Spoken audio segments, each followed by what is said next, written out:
How's everybody doing this week? Oh, I'm all right. I had another COVID test Saturday, so that was exciting. Yeah, I got one last Thursday, negative. Well, not detected, Yeah. which I guess is negative. How's it going where you're at, Ian? I mean, New York is kind of the spot to be right now. I think we're like zero deaths. It was hairy there for a minute, but we're good now. Yeah, 0 deaths. 0 deaths. Yeah, Dude, that's wild. Dude, Yeah. it's so good. I'm glad, man, because New York went through the fucking ringer. People Dude, got it was crazy. New York got its ass handed to it, and because it's so dense, you can only imagine visually that must have been intense. Am I wrong? I don't know. You know, I mean, it must have been hard. Yeah, I mean, and you could just, like I was saying, I mean, it was just ambulance. Like it started to be a little bit like, like feel a little crazy, Yeah. Yeah. That's nuts, man. But it's good now. I mean, everyone's good. Everyone wears masks. There's hand sanitizer like everywhere, and nice. That's it. I mean, there's no indoors. We didn't even fuck with that at all. So yeah, there's none now. Indoor, no indoor, no. No indoor bars either, huh? No indoor bars, no indoor restaurants, zero indoor anything. I mean, I'm a bartender, so no way. It's like, yeah, I'm a bartender. I mean, I've been a bartender for like 15 years. I've been a sober bartender for like 2.5 years. Really? Oh, okay. Yeah. That's great. Yeah, totally. Oh, you know what? You got to read Pat DeWitt's book. What's the old book called, Danny? Pat's old book. Abolitions. I'm like the luckiest bartender in New York, actually, because I used to bartend in Manhattan for like years and years and years, which I always thought was like a bulletproof job, right? When the economy's down, people drink. When the economy's up, people drink. I worked at this bar called the Spring Lounge on Spring and Mulberry in Little Italy. It's one of their, bars used to be open in New York for 24 hours, like way back. And then after Prohibition, they dialed it back and said you had to be closed from 4 a.m. till 8 a.m. No way. Yeah. So then all bars were open from 8 a.m. till 4 a.m. And they've been slowly dialing that back, like when they give out new liquor licenses when old ones close. But there's 4 bars in Manhattan that still have the old liquor license. And the Spring Lounge, until COVID, was open from the day after Prohibition until it closed down for COVID from 8 a.m. till 4 a.m. No 365. And yeah, I worked the 8 a.m. till 2 p.m. shift. Is the Spring Lounge in the East Village? Where is it? Yeah, I mean, it's kind of in Soho. It's kind of called like the Shark Bar. There's like taxidermy sharks all over. Is it I'm sure you've been there. Yeah. Glass window, shotgun to the back, back room, one red light. Bar. That's it. Spring Lounge. No, I was in that bar once, and it's a bad fucking scene. That bar was like in the 80s. It's a long day. That bar was a bad scene. Like there were dudes like sitting in the back area, like pretending to play cards, shooting heroin. Definitely. Yeah, and yeah, I remember that. And I went there once with a handful of guys in college, and then was like, oh, this might be my spot. And went back a number of times. But one time I came out of there and a dude was getting his head bashed in with a fucking bat. And and I don't really know who was involved with who. And I just fucking turned on my heels and head the other way, lest, I mean, I'm sure I was, in rough shape, and lest I would get my head bashed in with that bat. So, it wasn't, I just was like, what's up? And I was like, okay, I gotta go. I can't be involved. That sucks. I should have probably, now that I say it out loud, I probably should have stopped and helped. Help the guy? Well, yeah, but I was, I said, yeah, Mike. Yeah, well, I was a piece of shit, man, Mike. At that time. I was 24, or no, 22, probably 22 years old at that point. Nice. I was a piece of shit. You guys ready to get started?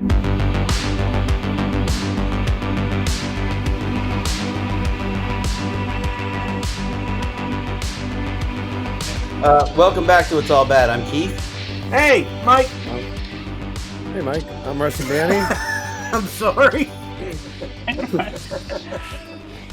And we got Ian Swordy here with us today. We do. Hey, what's going on, guys? So reminisce. Yeah, Mike and Ian are reminiscing about. Well, as soon as I saw that you were an East Coaster, I was like, and then I looked at the art on the site, and I was like, this motherfucker's got some good taste. And I was, Ian's art's very this kind of found stuff. It feels very, it just reminded me of Joseph Beuys, and I was like, oh, this is super neat. And I responded. So, anyways, how long you been in New York, Ian? I'm from New York. Oh, so cool. I grew up here. Yeah, I when I was born, my parents lived here in Brooklyn in Park Slope, but that was like 1982, and that was the height of like crack. All my grandparents are from New York. Like my grandpa's from Staten Island, my grandma's from Manhattan, my other grandma and grandpa are from Queens, and both my parents grew up on Long Island. Oh, so you got to see the really great New York. I never got to New York till like 2000. Oh yeah, no, I just been here like. I don't know. I went to college here. I moved away twice. I moved to Vermont for a year once. I moved to Vermont twice, and then I moved to Colorado for a year once. But other than that, I'm just here. That's great, man. Yeah, Where are you? You're in Brooklyn now? Yeah, I live in Brooklyn. What part now? I live in like the neighborhood's called Cypress Hill. Oh yeah. But it's like East New York. It's right. You would know it if you ever drove in Brooklyn. It's right where the Jackie Robinson Parkway ends. Okay. It spits right out where Broadway Junction is and Jamaica Avenue. Oh, I know exactly where that is. I live on Jamaica Avenue, 4 blocks from where the Jackie Robinson comes in. Nice. Wow. Okay. Yeah. I love Brooklyn. It's fantastic. Yeah. I haven't always lived out here. Like when I was in college and stuff, I lived over in like Bushwick and Williamsburg in like 2000. But that's like, now that's like Whole Foods and Apple Store. It used to be like. Bushwick is? What Bush? Yeah, pretty much. It's the whole thing's. It's happening fast, man. It's so crazy. The bar. I mean, to make it. I work at a craft brewery in Bushwick. Oh wow! So it's like it's kind of like that a little bit. I go over there and make money. A craft brewery in Bushwick. Can 100%. Fucking imagine it? Fuck. But I love that, man. Like those neighborhoods. I remember going back in the day. Early 90s being going to Carroll Gardens when friends of mine who were like theater people and actors and out of work people people who didn't work that much would go and find these places, and they were all Italian neighborhoods, all old school. Like Carroll Gardens was where like gangsters basically put their grandmothers, like it was very safe, very old school. And now blown up, like just blown the fuck up. Like it's a whole different level of the thing. What's as crazy as it's got for you? Like in my life? Yeah. Yeah. Oh man, I mean, really so I basically, I'll tell you the story, but I grew up, when I was a kid, I was here in Brooklyn, but it was like the 80s and crack and everything. My parents moved out to a town on Long Island called Babylon. Yes. Which is, that's as far east as you can go, but still get an express train to Manhattan. Because my father worked at a hospital here. So like when I was growing up, we were, I would come into the city all the time with like my grandma and stuff. But then I started like skating when I was 13. And the commuter train was right across the street from the high school. So we would just like jump on the train and be in the city like all the time. Skating? What do you mean skating? Yeah, skateboarding. Well, what the fuck do I know? I thought he was talking about skating on a thing. I don't know. Mike's like picturing Ian with like a pair of ice skates. I don't know. Let's go to the frozen lake.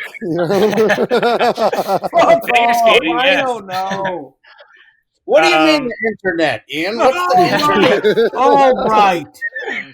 I grew up like a half an hour east, and it was like it was like a super, super wasp-y upbringing. Like pretty much the most that you could ever imagine.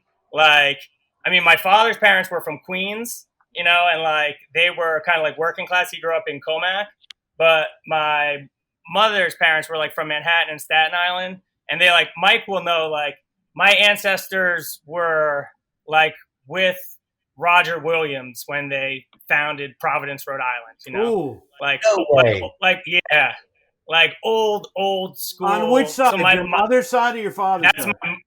that's my mother's side. Oh, so she's Well, descendant yeah. of Roger fucking Williams? Well, her ancestors.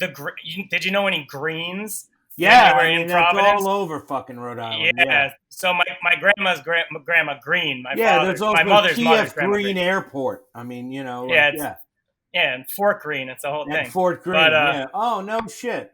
This and then motherfucker's old money. Yeah. Oh. But that's my mom's side. Yeah, I mean, it was like kind of like that. That's right. And then my father's mother was from Cuba. Her name's like Jeanette Arnez. Her father was from Cuba. And they came, so it was like he grew up kind of North Shore. It was kind of poor. My mom grew up on the South Shore, so it was like country clubs and beach clubs and the whole fucking thing when I was a kid. But then when I was like 13, got into skating, got into punk rock, and that was kind of like I made a hard turn away from that. Dude, bro, like, Yeah, we have a lot in common, man. I never got into skateboarding, but that kind of yeah. So, you know, me and my friends, we started, you know, I mean, it was just a hard turn because there was like no going back. You know, it was like the punk scene was like pretty real, you know, like everyone was like pretty committed on Long Island, and there was like pretty much like politics and punk and skateboarding was all kind of like coming together. And there was like, we did like a Food Not Bombs in my town, and there was like Nazi skinheads like murdering migrant workers out on the end of the island, and it was just like in Staten Island, Long Island, on the east end of Long Island. Okay. So like, you know, we were like, I joined like an anarchist reading group, and we started like organizing like protests to go down to DC and like protest against, you know, global capitalism. And we were like on the Lower East Side, like in the 90s, like trying to like save the community gardens and like all the squats, and like some kids burned down like housing development on the east end of Long Island because it was like for environmental rights stuff, because it was in the wetlands, you know, it was like in defense of our, you know, like Earth Liberation Front stuff, you know. Wow. We were just going to clubs, man. I didn't know about that burning down housing developments element. Yeah, you know, everyone was kind of serious then. Like the animal rights kids were like going to like pet stores and like kidnapping the monkeys and shit and like sending them to safe homes. You know, it was like everyone was just kind of serious. Dude, that's great. Yeah. I love that shit. Yeah, so that's kind of like what I was into, you know. And then and I was like not really, I didn't really party then. Like by the time, like when I started getting like doing bands and doing punk stuff, like everyone kind of like went straight edge and got serious about like just doing political stuff. Yeah. So I kind of like did that for most of high school, and I was just like delivering pizza and like saving my money and like getting ready to like get out. What did your parents say when you, dude, you know, my mom started getting into punk and started wilding? My mom cried for 4 years. My mom would just look at me and just fucking cry. She would just cry so hard. I'm like covered in tattoos, you know, and like she was just like not. It was, she was not into it. I mean, she cried. Me and my mom just, you know. Anyway, yeah, we're good now. Yeah, we're good now. Well, that's part of the thing. Guys are good, yeah. Yeah, we're good. We're good now. I mean, but pretty much. I mean, I sent Charlie a copy of my book. Yeah. And I wrote that book like 2 years ago. Yeah. And I've given out like about 1,000 copies of it to like everyone I knew from the punk days, everyone I knew from the political stuff, every member of my family, and it totally kind of transformed my life and like my relationship with all these people, including my family, because they had just like no fucking idea what was going on. Yeah. Like I remember when I was a kid, you know, because my mom comes from this super conservative thing. My dad grew up poor. his father was a cop. His father's father was a cop. His father's father was a cop. And he was like, kind of got out of that. And he's just said, like, the whole time I was growing up, he was just like, you can do whatever you want in your life. I don't care what you do. Just be happy. Just don't upset your mother. And then my mother fucking cried. She cried for 4 years straight and was just so, and he was just so fucking mad at me. And then I moved out to Colorado after high school, and then was just like doing political organizing stuff then too, because like 9/11 happened. Like I graduated high school 2001, 9/11 happened. And then we were doing all this organizing to try and get them to not bomb Iraq. You know, we forget about it. There was like this period after 9/11, but before they started the war, that we were like, don't do it. No, like anything, just don't fucking bomb Iraq. It's going to be a fucking nightmare. And we didn't win that fucking fight. And they fucking bombed Iraq. It was a fucking nightmare. But then I was like out there and like things were different, you know, like on the East Coast, it was all like everything was so much more like heady. Everyone was more like philosophical and serious about everything. And then I moved to Boulder, Colorado, and it was like way more like West Coast, you know, everyone was just like wild.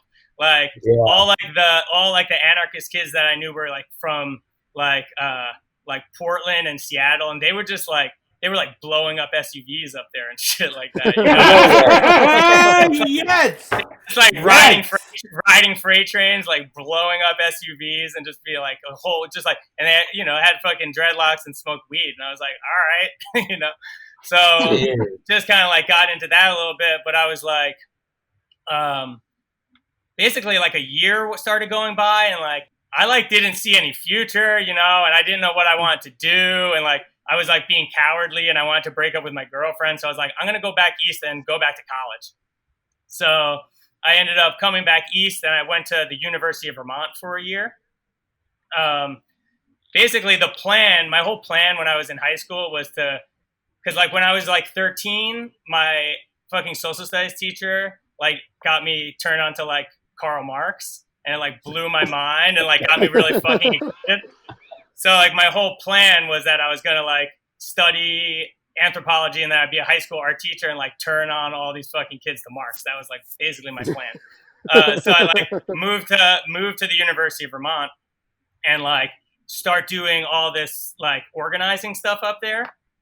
But I get there, and like the most vocal and most organized political presence on campus was the communist kids. They were like the International Socialist Organization guys. And I was into like anarchist politics. So we were friends, and we would like get together, and we would like organize together. We did like this anti-war thing, and we would like meet in downtown Burlington, Vermont, and fucking Jerry from Ben & Jerry's would come to our meetings and buy us pizza and shit. Oh, no shit. And, fucking yeah, that's rad. Yeah. We had a protest in front of the fucking newspaper there, and fucking he like laid down in front of the door with us to like, because they weren't reporting on the fucking bombing. Man, they're solid. Like they put a lot of money in the right fucking place. Yeah. I got Netflix and chilling in the freezer right now. Oh, So do I. Is that a fucking one? Word of God, yeah. The new one. Yeah. Yeah, That's the new one. Yeah, dude, it's fire. It's Dude, a good What's in listen, it? What's in that? Just tell me real quick. Chocolate-covered pretzels, brownie, and peanut butter ice cream. Oh, Yeah, fuck that. Yeah, dude. Are you kidding Yeah, me? dude.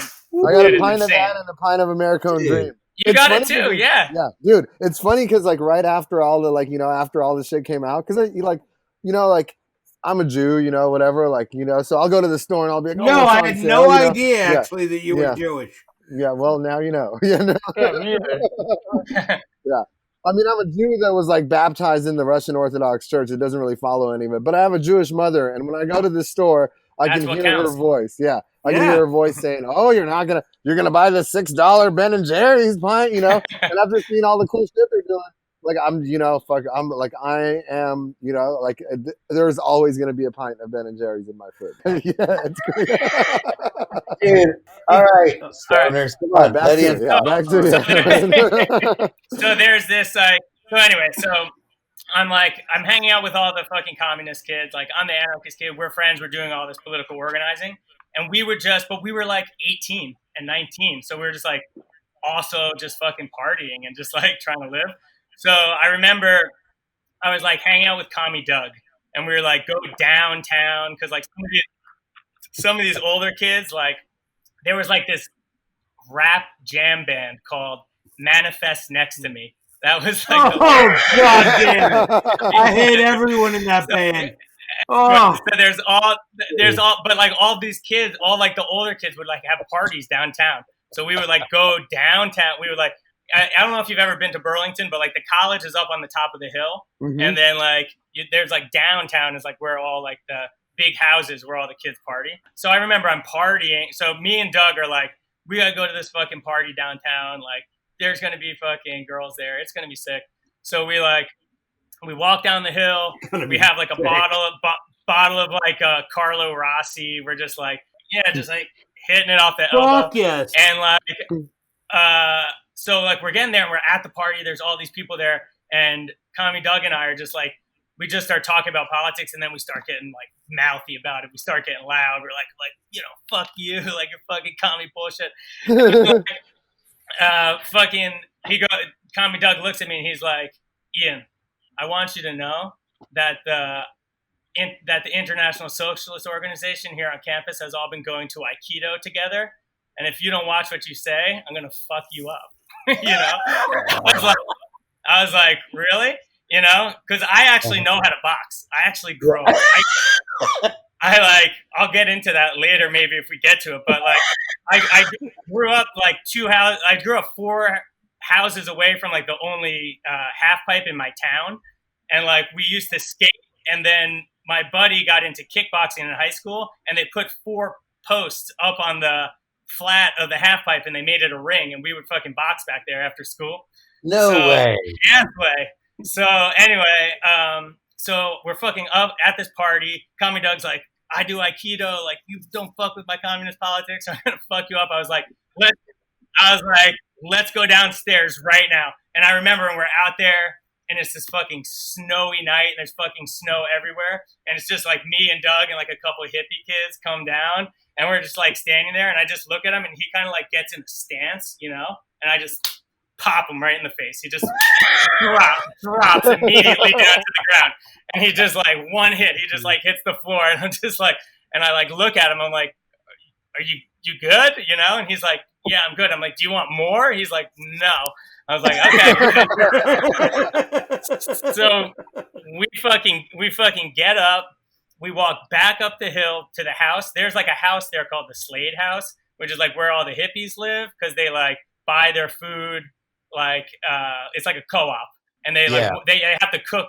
Each guy has to like cook a meal once a week or something, but you get like a sick room in this house. So he was dating this girl, Hippie Mary. So it's like me and Doug and Hippie Mary. We keep fucking drinking the wine. We're like smoking weed. And then all of a sudden, like the door swings open, and it's fucking Commie Keith and Commie Kathleen. And they've been at some like other fucking party. And they look at Commie Doug, and his eye is all like swollen up and puffy, and they're like, Commie Doug, what happened, dude? And he's like, Ian fucking hit me. And they're like, if you hit one member of the party, you hit every member of the party. So fucking Commie Keith, Commie Kathleen, Commie Doug, Hippie Mary all start jumping on me, and we're all drunk. I'm fucking fighting them off, like doing my thing. And like, I kind of get up at one point, and fucking Hippie Mary jumps on my back and gets me around in this like chokehold, and I'm like trying to fight him off, but I kind of start to actually like, I'm losing it. And we go, and I fall back through the door, and under the weight of my body, we all hear, and I feel her leg break underneath the weight of my body. Oh, dude. Yeah, it was fucked up. So she has the ambulance, hospital, and we're talking about the University of Vermont is like, you could ice skate to class. Yeah, it's right. I could have skated to class if I had a pair of skates. It's a fucking ice field, and fucking Hippie Mary on crutches for the rest of the fucking school year, limping around in the snow. I felt so fucking bad. I made her blueberry pancakes in the morning, you know, and that was like basically, that's like, that illustrates like so much about my entire story, where it's like everyone around me, and partially because of me, ends up getting super fucking hurt. And then I like try and make blueberry pancakes and like make it okay, you know. But that should be the name of your next book, Blueberry Pancakes. Blueberry Pancakes, yeah. I'm gonna put it on the list. So, you know, so I was up there in Vermont, but just for that 1 year.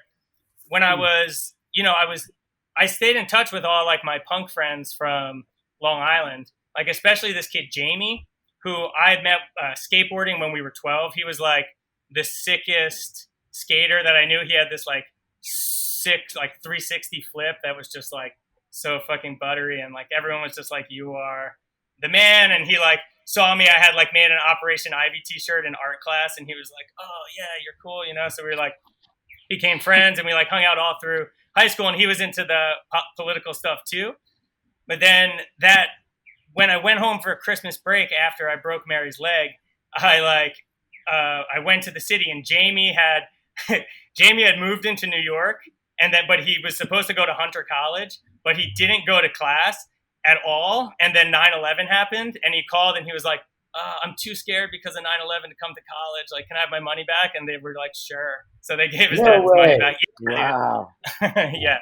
So anyway, I like come down for Christmas break, and Jamie is fucking squatting on the Lower East Side, now on Houston and 2nd, which like literally the Whole Foods is across the street. I mean, it was like one of like the last squats like down in that area. So Jamie's like, so I go and like see my parents, you know, and like that's not cool because like we're not yet getting along.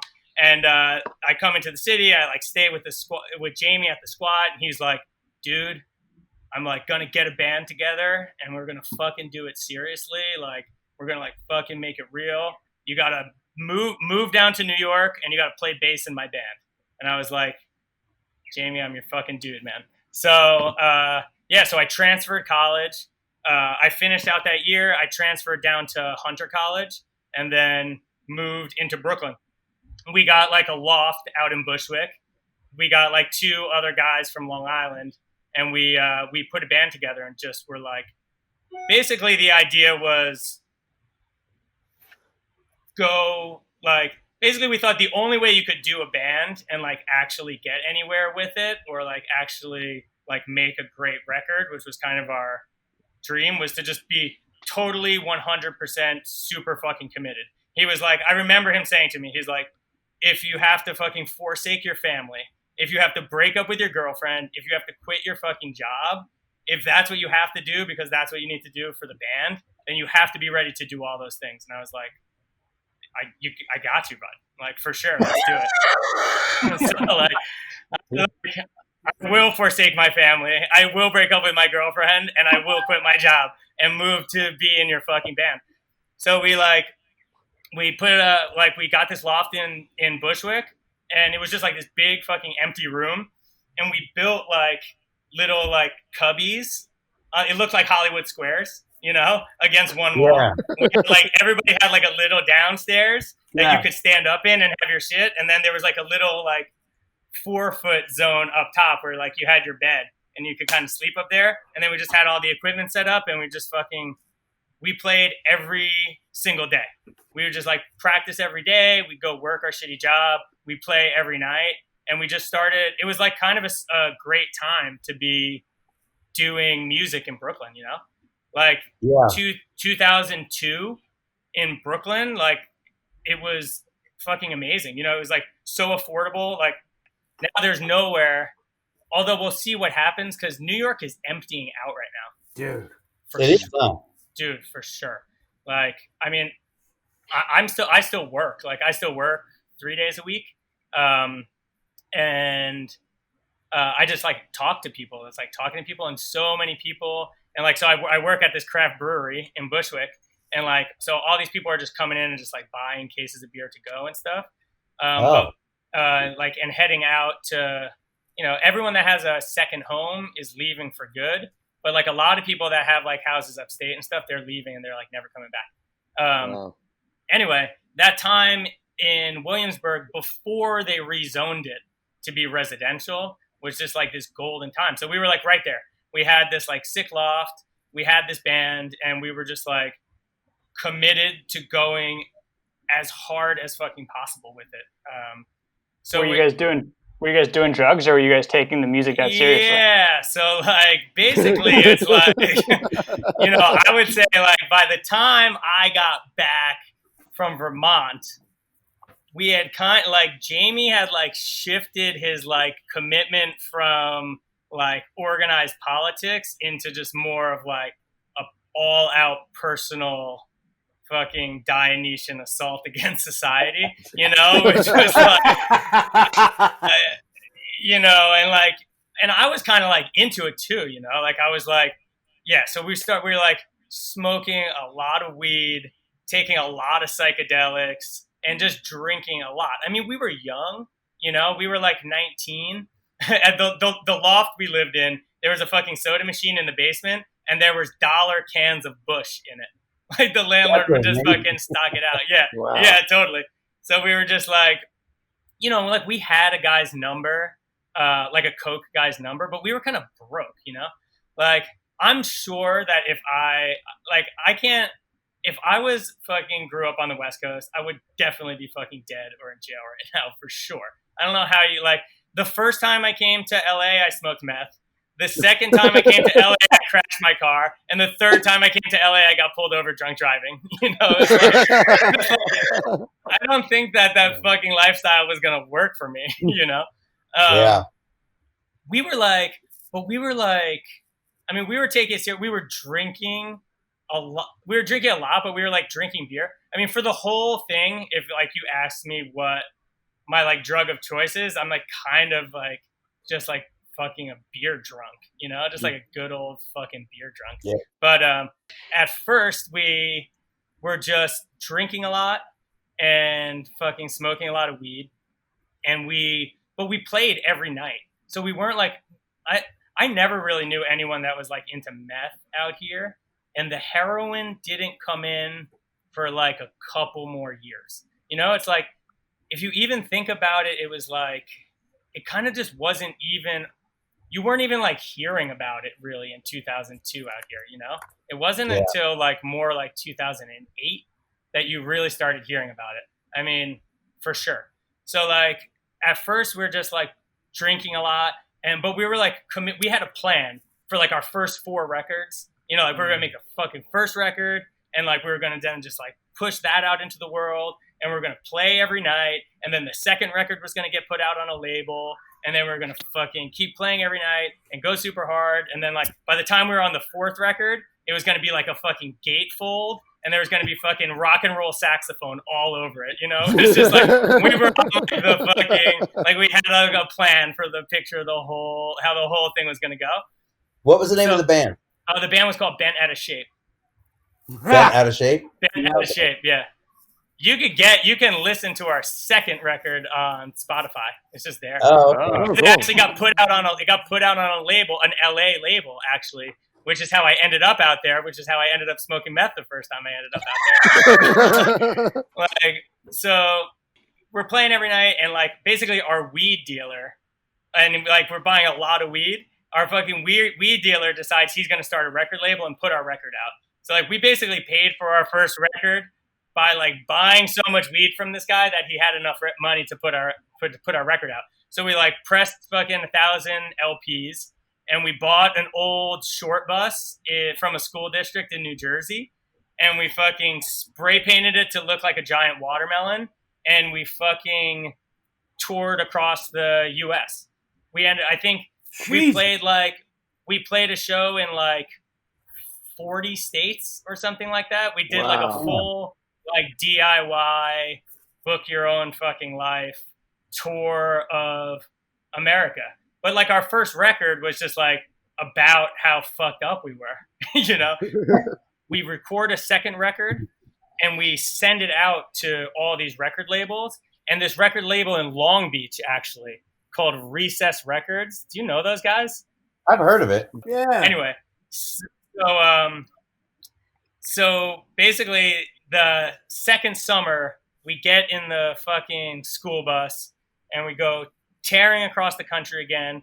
We get out to LA, and I mean, basically, we show up, and it was actually back in the day when you could still buy ephedrine at the fucking CVS in New Jersey. So like, we fucking drive out of Brooklyn. We drive to the fucking truck stop in New Jersey. We just buy like a fucking case of fucking ephedrine, and we just fucking like tear across the country. We get out to LA, and basically the rule was always like no drugs in the van, because like it was painted like a giant fucking watermelon. It was like a short bus. Like we looked like a fucking, it was kind of crazy. And like we never got fucking pulled over, but we were always like, you have to do all the drugs, like no drugs in the van. You have to do them all so that when you get back in the van, if we get pulled over, we won't get busted. And we fucking roll into fucking San Pedro, and I remember we're feeling like triumphant because we're like driving in the van, and there's like the sign that says San Pedro, and it looks like the cover of the Minutemen record, and we're like, yeah, we fucking made it, dude. And like Mike Watt was like playing our record on his radio show, and we were like, oh wow, and we were like, we had made it to our second record. We were like still planning, we were only 2 records away from Rock and Roll Saxophone, and like they fucking we get out there, and there was this band called Killer Dreamer, who was just like another like local punk band. And like the first night, they're like, "You guys want to go hang out at like, it's like the Sunken City or something? It's like all this like broken up like sidewalk that's like kind of right on a cliff somewhere in San Pedro. Does that ring a bell? Down by Palos Verdes, there's an old resort there. Yeah, and it's just all like crumbling into the sea, and it's all like covering graffiti and shit. And we just like go there, and they just like bust out a pipe, and they're just like, let's fucking, you guys want to smoke? And we're like, yeah. And it's just like fucking crystal, So we just fucking start smoking off with these guys. And we stayed up for fucking 3 days straight there in the fucking house. And we're just like, I remember we did a cover of fucking Jonathan Richman's song Girlfriend. I remember playing it like literally like 50 times straight. We're just like, just like the bass line, just like getting into the groove, and like Jamie going into his solo. And I fucking remember the next night we like go to like tear into the song, and like we get to the part where like Jamie's gonna like tear into the guitar solo, and it's just like he had fucking burned all the guitar solos. He had burned every single guitar solo out of his mind. It took him like 2 weeks of just like, he would just like just kind of skip them for the first few shows and just make the songs faster, and then like he had to relearn every single fucking song. But that being said, we're going super fucking hard. I'm screaming every night, like saying yes to every fucking drug, like having sex with everybody I fucking possibly can. And like basically we get back from tour to Brooklyn, and like normally I'd get back from tour and like I would lose my voice on tour, and then I'd come back and just like drink throat coat tea and fucking eat Slippery Elm shit, and it would like eventually come back.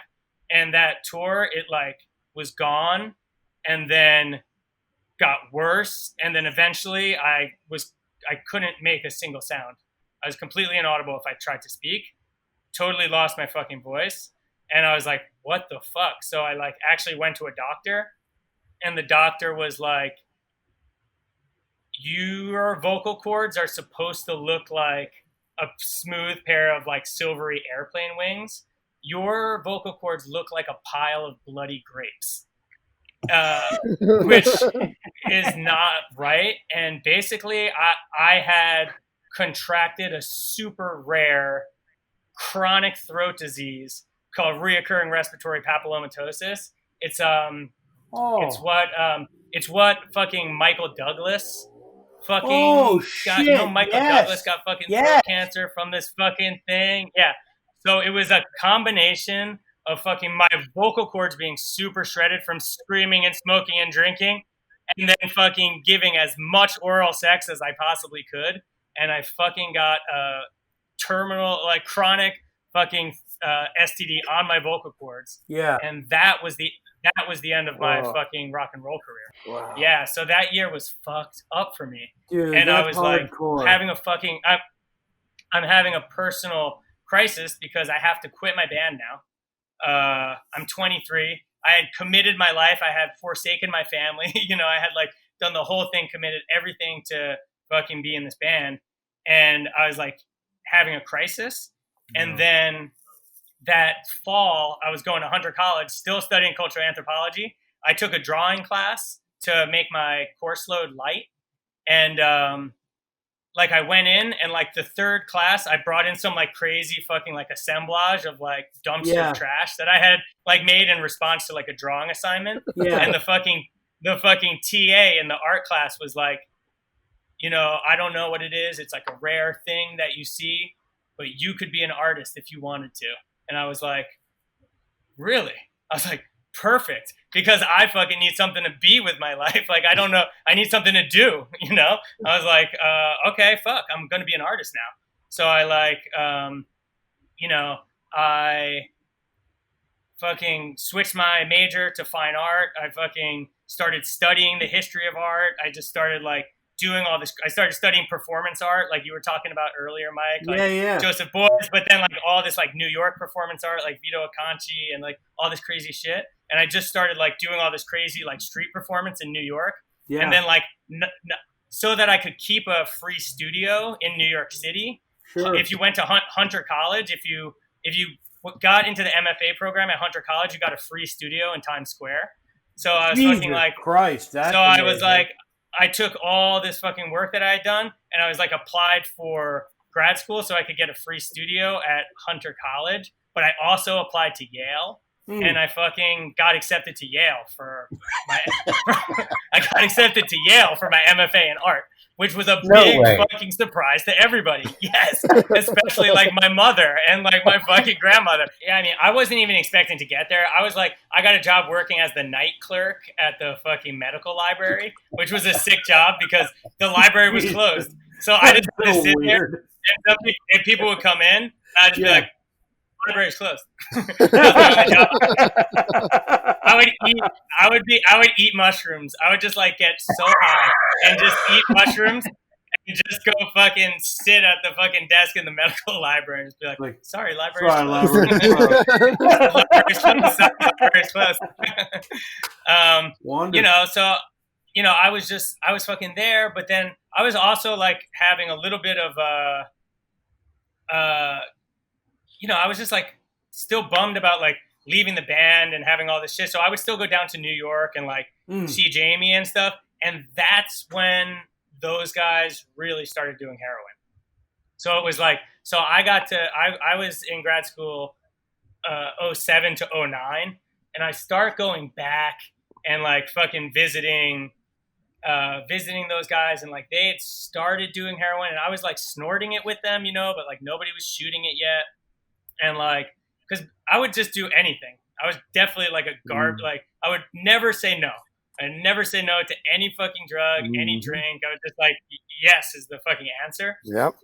I remember so I was there that fucking first year going down and like my performances were like, I was walking back and forth from New Haven to New York, like carrying different shit, like, that was like, kind of my thing. And then I was like, that summer in between in between the 2 years, I fucking went to Paris and fucking partied my ass off over there, which was super fun. I challenged every French guy that I met to a boxing match and I got one of them to agree to it. And I fucking flew him to New York City and set up like an official match at Gleason's boxing gym in Brooklyn, which is like the old school famous one, and fucking invited like my entire grad school class and everyone that I ever met and fucking duked it out with this French guy down there. This was kind of like, this is like this was my sculpture, This is my sculpture. This is an art project. This is my sculpture, yeah. I was getting my master's in sculpture, so this is like what I was submitting for my sculpture, And like, so then I did that, and then I remember I came back from Paris, met up with Jamie. We fucking met this kid was dating like our friend that was our old girlfriend. He was like dealing acid, and we just took all the acid that he had, and then we just took as all of it.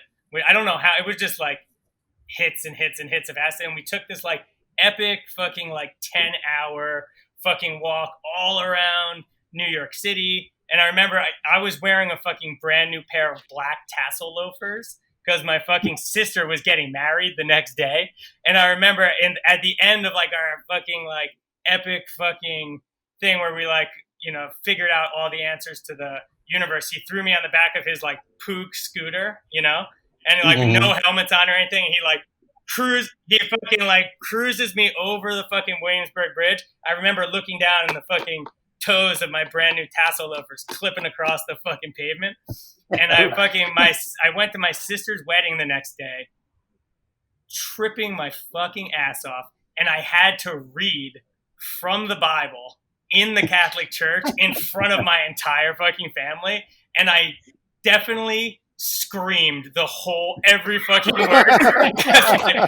Every member of my family, like afterwards, they came up to me and they were like, "Hey, Ian, really heard you, bud. Like you really like got it on with that fucking like with that reading, you know." And like and then we stayed up until like fucking 4 a.m, like smoking weed with like my old wasp-y uncles. You know, when I got back, I went and I found my friend Jamie like one last time before that fall, and he had started shooting. And you know, it was kind of like, you know, I always felt a little bit like, I always kind of like doubted that, especially after I got into Yale and everything. You know, I came from this fucking super waspy like family, and then like I was like going against it so hard, but I always felt like a little insecure that like no one was really fucking buying it, you know, or something, or that like I was exposing myself for not really fucking committing so hard, which is partially why I think I always went like a little bit too fucking hard. And I shot up with him that last time, and then went back to fucking Yale. And I'll never forget, so now I'm like, you heard like what my sculptures are like. My sculptures are like, you know, boxing match with the fucking Frenchman, fucking like walking back and forth from New Haven to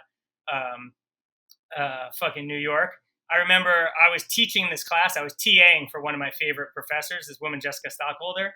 And the student's art project that we were going to critique that day, he had dug a fucking 3x6 6-foot hole in the ground, and he had spent the night down in the hole as his sculpture. So he had dug a fucking grave behind the fucking sculpture studio, and he had laid in it all night as sculpture, you know? This was kind of like the shit that was going on in art school, you know? And the night before was the fucking night that Obama got elected. So it was November 5th, 2008. And fucking as I'm critiquing that sculpture, my phone rings. And like the person that's calling me is the old drummer for my band, and he never called me. And like before I even fucking picked the phone up, I was like, fuck, Jamie's dead. And of course he fucking was dead. So that was fucked up, you know? Yeah. And that was like 2008. And that was even right before like you all started hearing about fentanyl and all that shit, you know? Like I know that he had like we looked at his text messages in his phone and stuff, you know, and it was like, yeah. So the guy was like, yeah, like because like, he had been like clean and then not clean and clean and then not clean. Some guy was like, yo, there's this shit. It's like so fucking good. You got to get a taste or whatever. So that was fucking that. Wow. And that fucking twisted me up, man. You know, that twisted me fucking up. And then I was like, that's November. I had another year in grad school. I fucking finished grad school. But my performance got like increasingly like aggressive and alienating. Basically by the end, they were like, do you not want to like graduate from this program? Or you like, I didn't show anything. I had an empty room for my final exhibition. I did this fucking performance the night before I was supposed to submit my grad school work. I actually sent a picture of it.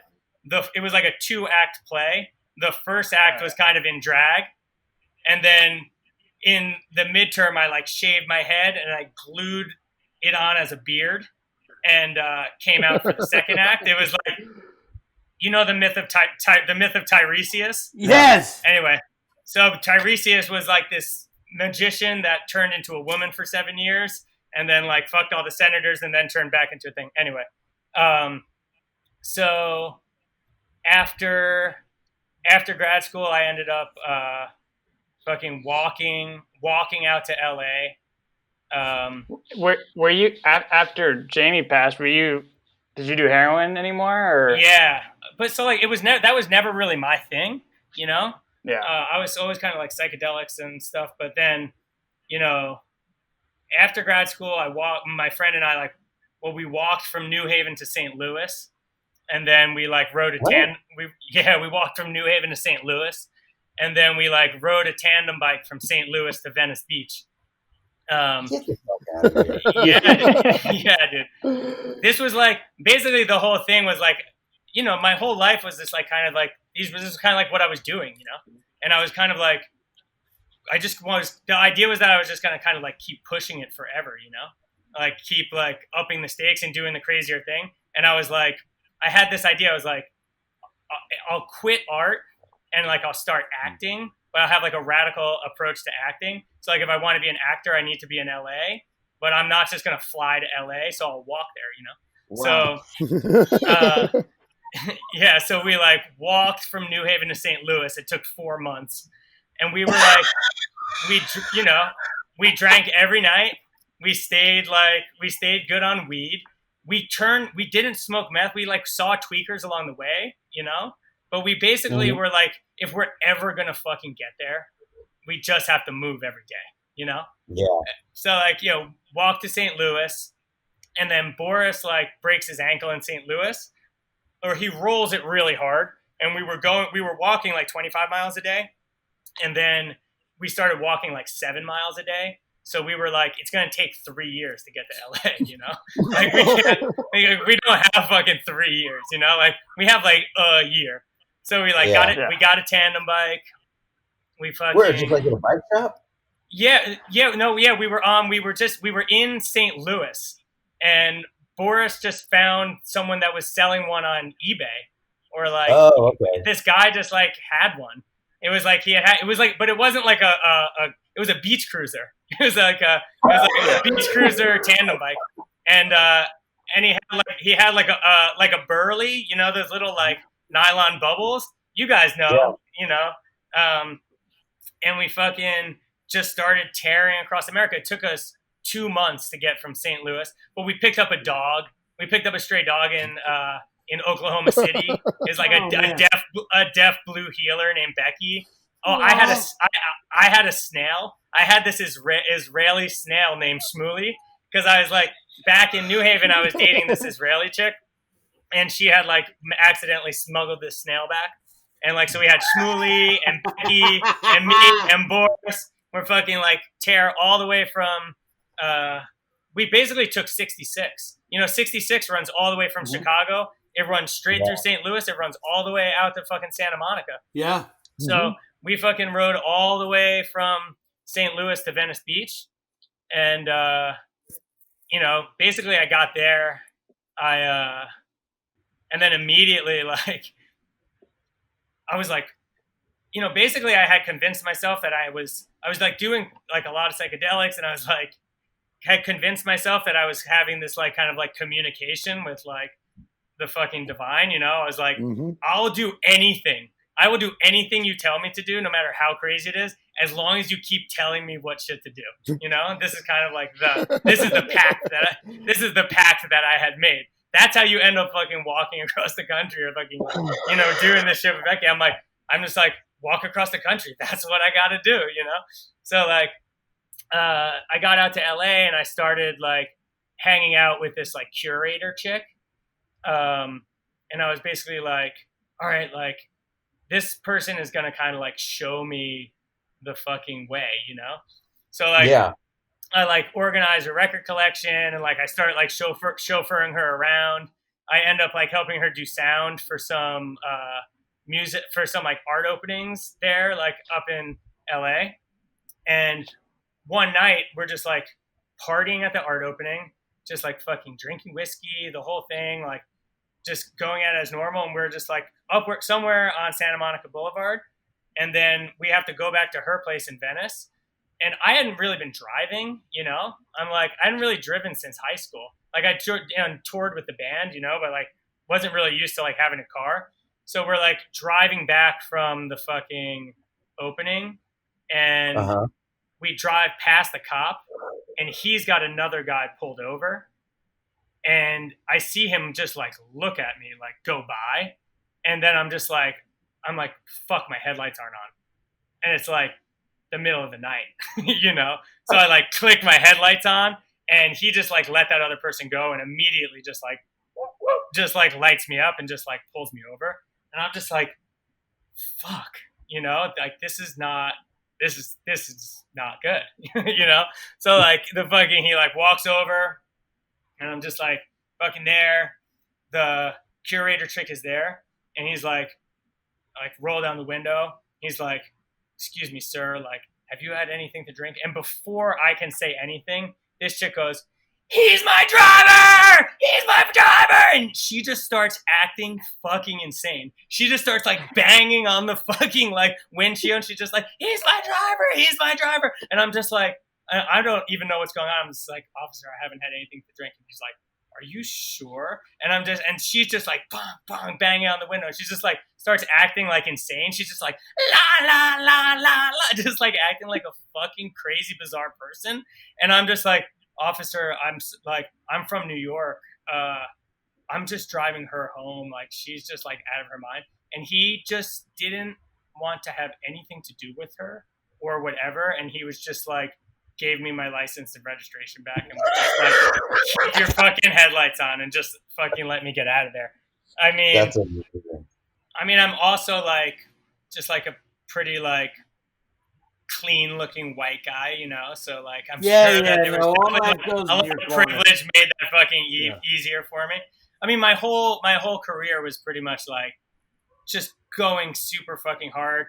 People fucking dying, breaking their fucking legs around me. And I was just kind of fucking getting away with it all for like a pretty fucking long time. I know I've been like talking for like ever, so I don't want to like go on and on, but Well, when do you feel like you stopped getting away with it? Yeah, so I mean, basically, I came back from LA to New York. I'm like living in the West Village, tending bar in the West Village, still drinking my, you know, we would show up to work and we would like drink in, you know, it's like 11:30 in the morning. We're like, I mean, this is a bar in the West Village. We have a drink right when we got to work. And then if it was slow at work, we'd like run around the corner to the Kettle of Fish and do a shot of whiskey, because if one of the bartenders leaves, you know, it's going to get busy. You know, it's just like drinking, fucking partying. I get invited by the guy that owned that bar to move to Vermont and help him like open a bar. And then he's like, save $10,000 and we'll start a company together. So I moved to like a tiny town in Vermont with like 3,000 people. And my wife is a painter. And I was like, Eleanor, if we move to the country, you don't have to work. You can just like focus on being a painter. I'll work. And then like, I thought that I was like going to be like a business owner, like a bar owner or something. I thought like everything was just going to kind of like fucking keep working out. I was like, I couldn't be in my band, but then I got into Yale, you know, like I couldn't, like, I didn't know what I was going to make art, but then I'm walking across the country, and then like I have the job in the West Village, and now I get invited to be like a bar owner. I just like was kind of convinced that as long as I said yes to kind of like everything that came, that it was just going to keep fucking marching forward. Then like I'm in Vermont, and like for the first time in my life, I'm living with another person, and I'm drinking a lot, you know, like all day, every day. And now I'm like in Vermont, and I have to like drive. I'm like, you know, she's like coming home and she's like, what the fuck is this? Like, this is not normal, you know? And I'm like, you know, so then the whole fucking rigmarole, you know, I'm like, try and quit for 3 months, but then like not, you know, and just like, basically skipped it along in Vermont. Things were good enough for her to like marry me. But it was still just like working at a beer bar there. And basically we started a company together and the company failed. So like I lost my investment. The house we were living in, we got evicted and like they put the house through a wood chipper and like everything I had going on in Vermont just kind of fell apart. And we moved back to New York City. And that's when I started working at the bar on Spring Street that opened at 8:00 in the morning. And that was the first time that I worked at a full bar. I had always been just like working at beer bars. And you know, basically I show up at 8 in the morning and like all the regulars show up and these guys just start drinking heavily, like right away. And like, I'm still on my thing where I'm just like never saying no to anything ever, you know? So it's like 8:15 in the morning, you know, fucking like Slick Ray walks in and he's just like, hey man, you want a shot? I'm like, yes. You know, it's like fucking the suit walks in. Hey man, you want a shot? Yes. You know, it's just like, yes, like always yes. There's this cast of fucking characters that comes into the bar at 8:00 in the morning, you know? There's the cops, there's the firemen, but then there's also like the hardcore fucking drunks. And there was this one fucking guy, we'll call him Herman the Suit. So anyway, okay. Herman the Suit had fucking made millions of dollars on like a hedge fund in like the early 2000s. He had an apartment uptown. He had like gone to like to Harvard or something. He's kind of like this super proper suit guy. He sold his business in like 2007. Now, this is 2015. This is like 7 years later. He would wake up every morning, put on his suit, tell his wife he was going to the office, get on the fucking C train uptown, take it downtown, and come to the fucking Spring Lounge and start drinking. And he was fucking there. He was there 5 days a week. It was his work week. He would come in, tell his wife he's going to work, just like full suit, fucking in the winter, the fucking cashmere trench coat, the buffed and shine shoes, and he's heading to the office. And he's just like, I mean, at first he'd come in and he'd be like super fucking like quiet, you know, and then you'd get like 2 double vodka sodas in him, and he's just like fucking standing in the bar, you know, and he's just like running around town the whole fucking thing. But that's amazing. And was he holding on to any of that dough? I mean, was he still... Oh yeah. He had a girlfriend. His girlfriend was this like super tatted girl, like chick from Brooklyn that he would just like put up in fancy hotels and just buy them drugs. And he was just like, but on the weekend he would just like go out to the club and everything. And his wife thought he was going to the office. He kept the whole facade going, full suit, the whole thing every day at the bar. It was amazing. But, you know, basically there at that bar, I mean, and this is basically kind of like what my book is about. I'm so excited to get you guys my book.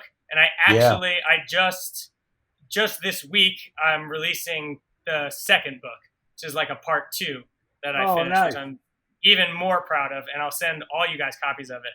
But, cool. Yeah, I mean, that first book, I was standing in that bar, like looking out that big fucking fishbowl window. And I was like, I was just waiting for I was like looking for a sign, you know? It was like, first it was like that guy, I couldn't do the band. And he's like, oh, you could be an artist, you know? I'm just like, there was always like, oh, like, you don't know what to do. Like, come start this business with me. I was just like, I was convinced that someone was going to fucking come and like tell me like what the next fucking thing in my life was. And then like at one point it just fucking like washed over me. I'm like looking out the window and I realized I was like waiting for Jamie, you know, to like fucking come walk down the street. And I'm just like, dude, he's not fucking coming, you know, he's dead, you know? And like, I kept drinking. I like worked at this other bar called Spritzen House. It was like this fucking German beer hall. And I would like, you know, I could hold it together when I was working at beer bars, but then like the full bar, I would like have to close that bar at 4 a.m. Yeah. And like, I would lose track. I wouldn't remember. I'd wake up in the morning and not remember anything after like 10:30. You know, everyone there is just like, there's so many people on the shift, do a shot when they get on, people getting off the shift, do a shot when they fucking leave. And it was just bad. Just like fighting with my fucking wife. I was miserable, just fucking miserable, like hating the world. You know, I had convinced myself that the fucking like, I was having this fucking communication where I was like getting like the next fucking thing. And then all of a sudden the communication stops, you know? So I'm like, I'm mad at the fucking world for stopping the communication. I'm mad at myself because I'm like, you know, I thought that I couldn't not go to the party because I'm like, what if that person's at that party that's gonna give me the next clue to the next big thing? You know, like what if I gotta go into the bar because if I sit down, what if she sits down next to me and she's got the next fucking clue? Like I gotta get there. I gotta buy her the beer so that I can fucking keep this thing going. This was caused by hallucinogenics, right? For sure, don't you think? It wasn't not caused by them. Yeah, I think so. Yeah. Yeah. What about, hey, you ever see a ghost? Yeah, definitely, for sure. Oh, Let me. Can we hear I'm going to tell you. I'm going to finish what I was just saying, and then I'll tell you my ghost story. So, Okay. like, basically that was it. Like, when I had like become friends with all these like when I got into being an artist, I had become friends with all these like downtown, like amazing people from like the 80s and 90s who were still around. Just like dancers and artists. They had been like in the ACT UP movement in the 80s. And like, yeah. we all got along because it was like making sense. Like politics and art and like resistance, like in New York City was just like all welded together. And I was like rolling with these guys.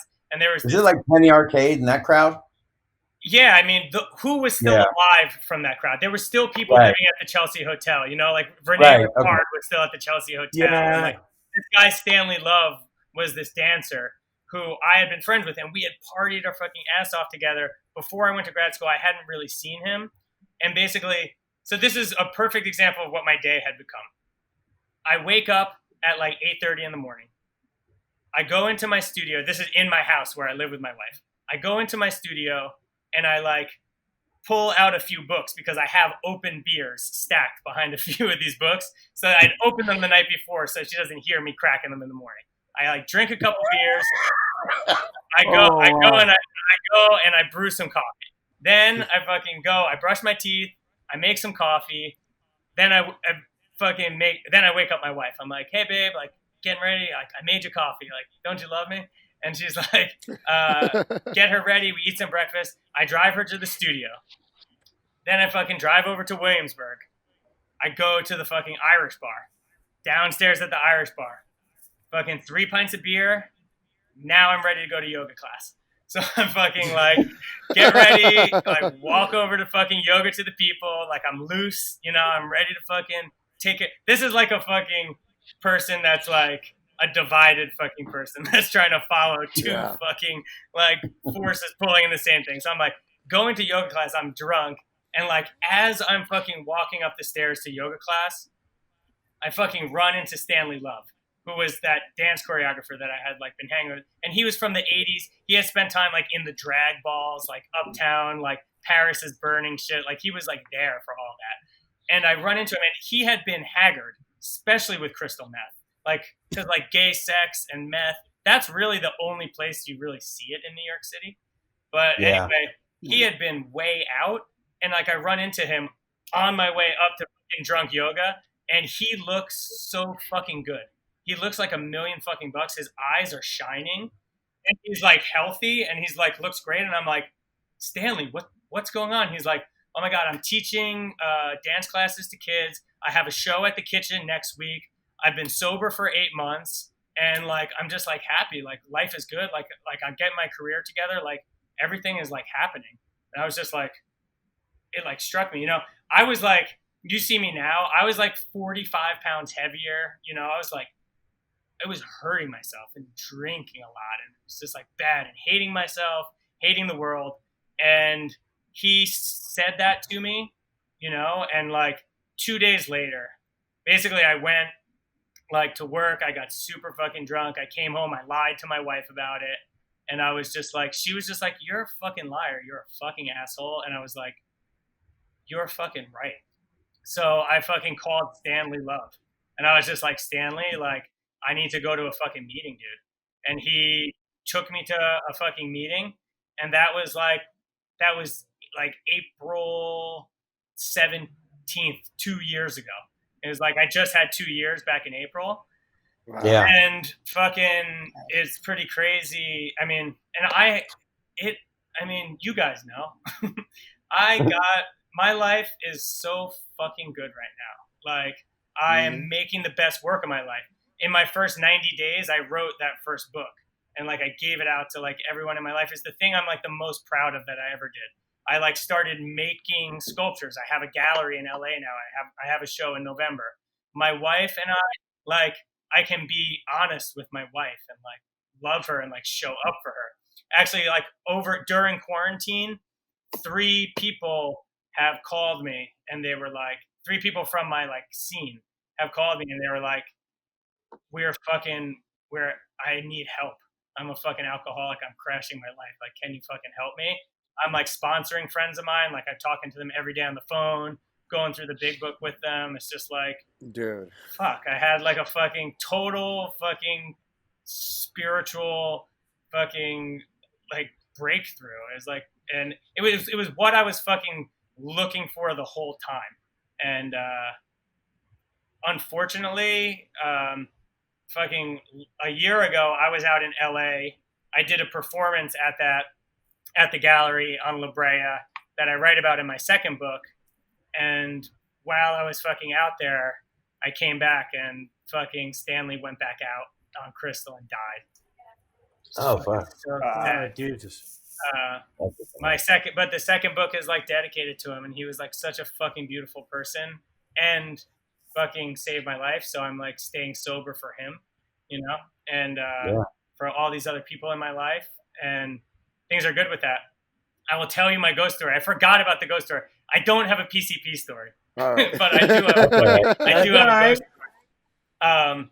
So, you know, when I was doing the BFA, when I went to Hunter College, I told you I was applying to grad school because I would get a free studio in Times Square, right? So it was basically on 42nd Street on the west side near the Port Authority. Holy shit. There's this old building, and Hunter College had all their MFA studios on the second floor of this 4-story building. Oh, wow. So every fucking day I would take the fucking train over there and go to my studio.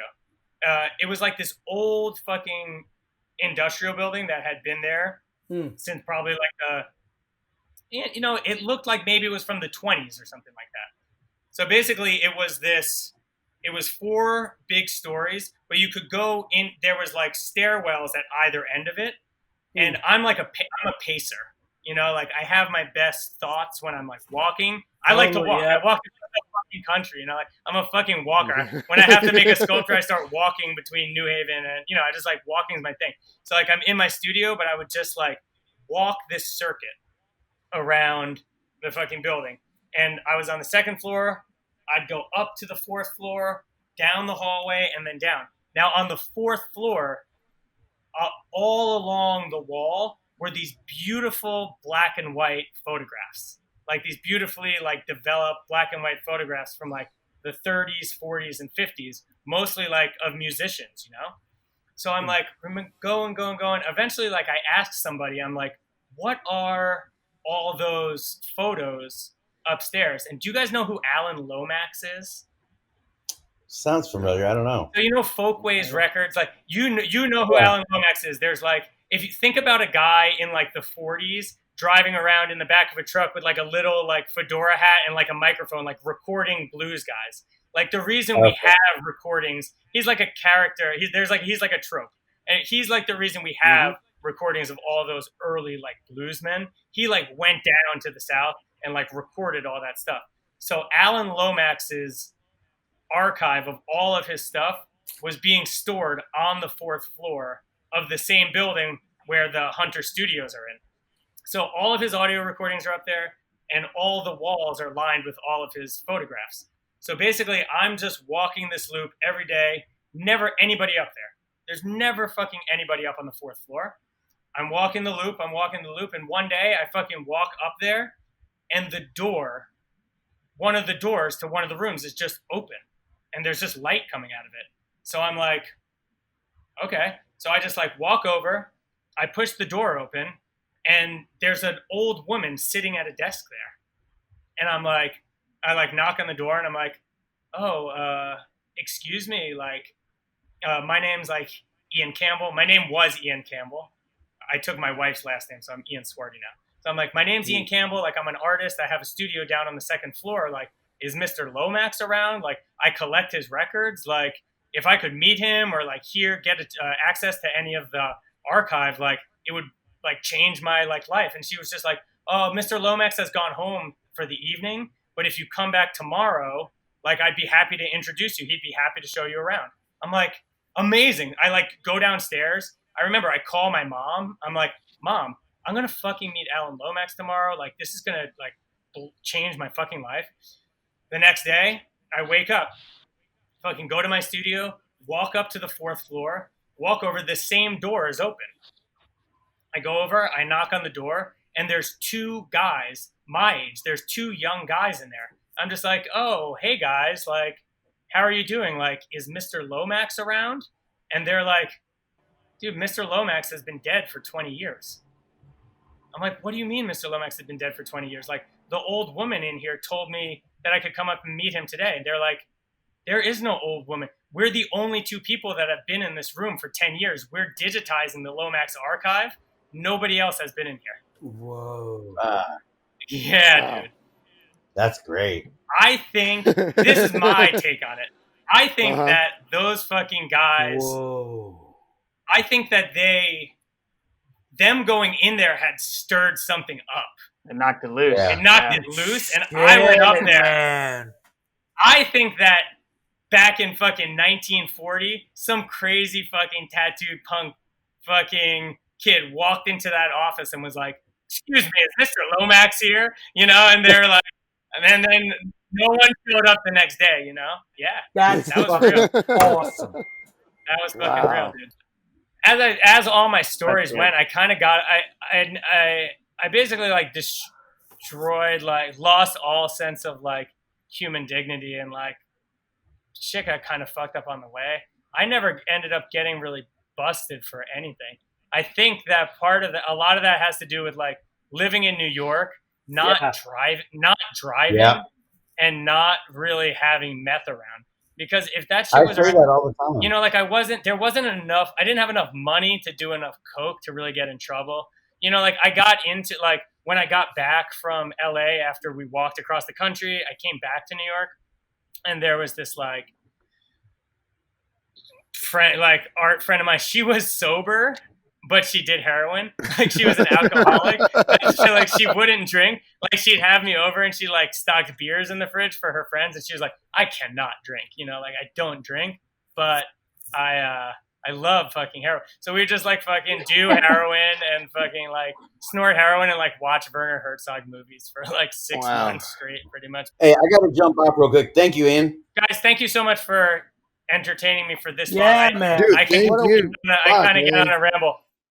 Not at all. That was wonderful. Dude, thank you so much. Yeah, I gotta get to my home group. I gotta take a cake. The Big 5. Cool. Oh, Yo, yeah. congratulations. Yeah. Oh, nice, yeah, thanks, brother. man. Congratulations. Yeah. That's Hey, amazing. man. Yeah. Boom. Yeah. Dude, Ian, Nice. thank you so Awesome. much, man. That was rad, and congrats on 2 Danny. years. Yeah. Thanks so much. I hope I'll be out in LA. Hopefully I get to see you guys maybe Dude, in November. most You def. guys can cruise Dude, by yeah, the show. we'll show you around. Dude, that would be I'll hit awesome. up. Please I'm do. gonna I'd love to come to a meeting or something. Dude, just chill with you guys. I'd love, All I'll right, say, word. hopefully there's meetings. I mean, we got a few in-person meetings, but yeah, I we'll know. definitely show you around. All right, dude. Awesome. Yeah. All love, guys. All right, Thank you. thank you so All much. right, brother. All right, later, All right. guys.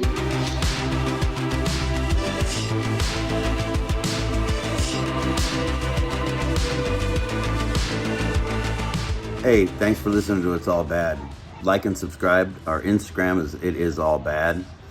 Follow us on wherever you get your podcasts. If you have any questions, email us. If you have any complaints, write a check for $500 and write the complaint on the back of the check and send it to us. Also, we have merch, t-shirts, white and black. Order up and send us anybody you think would be a good guest for us. Thanks.